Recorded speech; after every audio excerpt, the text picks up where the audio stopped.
This might come into a big shock if any of you people haven't watched any of the videos yesterday on my content. It is true. I have inherited a lost kitten.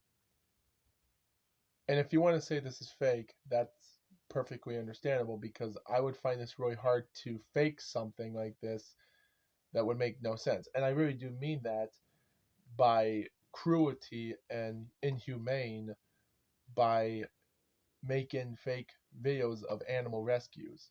And I really do mean that. And the reason I point that out is that this was never involved by finding an animal inside a box or wrapped inside a bag or something or stuck under a rock or something. This was never meant to that. When you make a video about animal rescues on YouTube, some that are so inhumane for reasons, what's the point of people putting videos on that they're just trying to let those people know that those are generous people are helping, but they're not. They're really just doing it for the money and such. Then what's the point of putting a cat in the middle of the sidewalk or in the crossroads or near a crossroads where I was at the time and start faking that? Like, it would take no more than a minute for me to just put something there, walk back, and just film it. But what's the point of doing that if I was just saying I was going to make a vlog video, say, hello, everyone, my name's the Foxwolf, 2 minutes of me randomly talking for no reason, and I see something? It's because, and in hindsight, you're thinking, are we keeping this? Well, guys, this is going to be a hard thing for me to talk about because it's hard for me to know where I was at this point. First of all, let's get down to business. This morning, I woke up minding my own business, talking about why Yuzu, the Moth Girl VTuber, is not even getting 100,000 subscribers, and then I was making dumb accusations. I actually made a comment of saying, "Oh, if Numi didn't cheat at playing Battleship, defeating her 5 times, oh, and making her maybe one of the unluckiest VTubers of all time, maybe she would have gotten 100K, but no one gives a damn." Or maybe, oh man, if she wasn't part of the Mothman being her father's fault for burning down the Silver Bridge in '67, I was making, you know what, you viewers know me. I'm a person that makes those type of comments, and I've even watched some YouTube shorts of, oh, why did females lost are so bad at playing soccer against the males in U.S. It's yeah. So let's just say I was in a bad mood at the time, and I was just trying to, and I always do those type of things because I try to make that person feel better, and I'm just trying to make viewers know who Yuzu is, or why men are better in sports or women, or why WWE is making women be the men of the sport, and they're actually trying to get rid of old fans, almost like how NASCAR is trying to bring in new fans and keep old fans in NASCAR, and it failed. And of course this has nothing to do with the cat thing, but let's just say this morning I was in a bad mood. I took a shower at 6 a.m., try to work up a sweat once in a while, and cook breakfast, this or that, watching, and then I was just watching New Legacy Inc.'s YouTube content. Their fun YouTube channel, go subscribe. Then at 8 a.m. or so, around 9, when I was cooking breakfast and that was it, I decided to walk.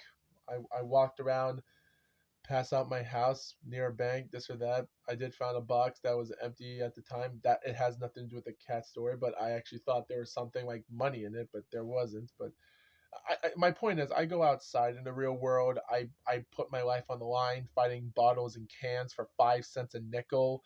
I put my body on the line, working every single day, trying to put stuff out there, even if I don't get a job, because my father, and there's information of why I don't have a job in real life in public, because there's stuff that I don't know if I should tell you this, but I'll say in the future if I do. But my point is, I walk outside, minding my own business, walking through traffic to traffic, and then one day I decide to take this old path in a neighborhood that me and my father used to walk.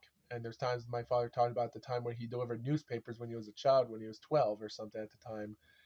And I decided to go back to that area that I haven't been in for since I was in high school in my junior year, back in 2015, I think, or 2014. So it was like 8 or so years when I took that path. So I did, and it was actually a huge mountain hilltop, and there was a lot of housing development. It was a good peaceful neighborhood, nothing much. There were half Samoan type people, half white out people, some. So it was an even area of gender and racial stuff. So, but it wasn't a gangster type area. It wasn't as gangster like. And if it was, I'm sure there would have been a lot of stray animals and stray dogs or stray cats. And that's what I'm trying to prove. So the neighborhood I live in doesn't have a lot of stray animals. That's what I'm saying. And the city I live in, across from the other side, which is more dirty. And it's the Dirty Lou. You know, the famous area where Muhammad Ali versus Sonny Liston 2 fight happened in Lewiston, aka the Dirty Lou, because it's actually a smelly place in that same area in the boxing arena, which I never lived there, but I was born in one of the hospital, which at the time, in about a quarter of a century ago. But that area is so smelly, so bad. I just hope to God no one ruins the city I'm living in. That's across the ocean, across the lake where I live. So it's a dangerous area, to be honest. And I always put my life on the line, carrying around weapons. I even carried around a fish knife and other weapons for protection, and I do. And I put my body on the line. And I know other YouTubers like Markiplier, Jack, and other people out there, and Mr. Beast. I'm sure they haven't put themselves in the line in danger like I have, and I think that's stuff people have to understand. People have to understand that I put my life on the line ever since I had times that I was almost in fear of being taken away by my father, because there were times that my father almost died in drowning when he was 4 years old, and one day he just got pulled up by an invisible thing and he was saved. Or the time one of my cousins, my mother's cousins, tried to stab my father with a toothpick or something, and she actually kicked my mother when I was pregnant. So my family, we went through a lot of hard times, and I think you viewers have to understand the reason I've always had a bad attitude is I always had problems behind the scene. I wasn't taken care of as much, and my father tried his best. I wouldn't say he was a great father, but he tried his best to try to do the good things of not being in the same situation, like not being a gambler like my mother. Like, she was a poker player gambler. She never wanted kids, but yeah, crap happens. And there's times you get raped, and that's what happened. And there's times it is hard to take care of your family and such. And even when my brother, my time, and just to let you viewers know, my brother doesn't live here anymore. He left since May, and thank gosh. And he had problems in his life. And my mother and her cousin, and the one I talked about that tried to stab my father or kick me in the gut, kick my mother in the gut when I was pregnant. She and everyone else tried to scare my brother, and he had a horrible life. And I think there was a lot of causes to those. So back to the story. When I climbed on the mountain hill, I go straight down, and when I go on the other side, I actually thought I lost my way, and I actually forgot how to go home again. But my instincts say go right. When I went back down the hill, past out the neighboring area, I went left. And left is actually a half mile where there's actually a yellow light and a red light crossroad, where red lights on this side and yellow lights on this side. I was going straight to the area, and when I go to the crossroad area, I'll go right because there's a post office where I was going to get the mail. But before I went to the crossroad, like about a half mile away, when I actually left the street where the mountaintop was, is where I found the cat. And I thought it was a snake or something, or some furry type of. I actually thought it was almost like a chupacabra or something, or a mutant canine, because in Maine there are a creature that we actually heard about. So I always keep a closely eye on it, videoing stuff on YouTube if I find stuff like that supernatural. So I was in a really exciting, but when I saw what I just saw was hard. I see this kitten. He wasn't stuck. He was just out in the sidewalk. There were no sidewalks at the time, which you can tell, but there was it was just a normal area where there was bushes and other areas. You can see the video where I actually filmed at the time, and before I actually took out my phone, which I did, the cat came to me and went under my legs. And there are times I was trying to pet him and something, but he was mostly scared because he didn't know what to do. So there were times I was filming him, I was doing the same sounds to let him know that I was communicating with him and this or that. And I was laying down, sitting down on the sidewalk area where there are people passing me, but I didn't care what they were thinking. I was just trying to get this cat because my objective was I'm going to take this cat, find someone that can actually help this thing, and but after a couple minutes of filming on YouTube, I decided to just turn it off because I was just gonna I was gonna post it until I get home and such. I took the cat to the garage, and mostly I filmed a couple other videos. And this cat, he wasn't feisty, he wasn't a biter. His claws were really sharp, but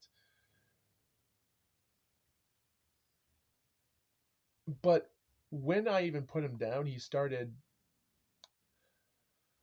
following me mostly. And there was one time he was just trying to climb up my leg, this or that. And the one time when I did, I even post all my videos on my phone, which I did, but when they were never published quickly because my phone died, so they weren't published until 8 o'clock Eastern Standard Time. So you can tell that I took my iPad here, the one I'm using right now, and out of nowhere the cat climbed on me, and I just didn't know what he wanted from me. He climbed up and gave me a huge ear bite. Of course, I later learned that day is that's was actually a sign mostly that this cat wasn't grown out yet. He was still very. I didn't know if he was that affectionate, but it goes to show you that he wasn't grown out of a kitten yet because he was still a kitten because he was taken away by his mom a little bit too early in his life. So you just have to my father was shocked because I did try to call the bureau or something, but he decided to then keep it. And of course, around the time he had that idea that this kitten survived because of me. Like he was out there alone in the cold. Um, he didn't have injuries. He wasn't hurt, which you can tell. He was running perfectly. And if I wanted to fake something like that, that would be just a joke because I would take so much time editing and doing so much video work, not be recording 2 or so minutes of just content I just did yesterday that was not professional because what's the point of it? It was a really hard thing, and to be honest, it was just really, really big. And my father called him lucky. He was one of the surviving cats that is now a surviving member of the family. And after, like I said before, just like I told you viewers about the story about my father that almost drowned, or the time that our cousins and my mother's cousin tried to kill us when I was a kid, or yeah, we it goes to show you there's a lot of pain in this world, but considering how lucky we are surviving these tremendous things in our life and everything that's happened for me in the internet, I really do regret almost like because I know that when I brought this cat home and for everything I knew, it was like I shouldn't have gone out there in the first place. But when you go outside and get some fresh and when you go outside and get some fresh air, you get to refocus your life. Because if you stayed home 24/7 without not walking outside, you're just going to have a bad attitude every day of your life, make horrible comment threats and everything else, and hateful discrimination of meaningful things. Like I just told you viewers in the beginning part of the video, which is the reason why I go outside to prove people that I'm not a bust or a waste of time. But yeah, I never wanted that cat to die, to be honest. I didn't want to leave a cat there, and technically Lucky Day, which is his name, I actually named him fully. My father came up with Lucky, and I called him Day because of the character from the Three Amigos, obviously Steve Martin. So because I named him by that, Lucky Day, um because it was actually his lucky day that he has a family. But my father kept him as because cats are useful for actually helping get rid of rodents and such, and we're actually keeping him as an outdoor cat. Is what we're assuming. It's gonna take a few weeks. I think the cat's like 6 or so weeks old. I think when October comes to an end, he'll be fully grown through. So we'll keep the update and we'll see what happens. But for now, stay tuned.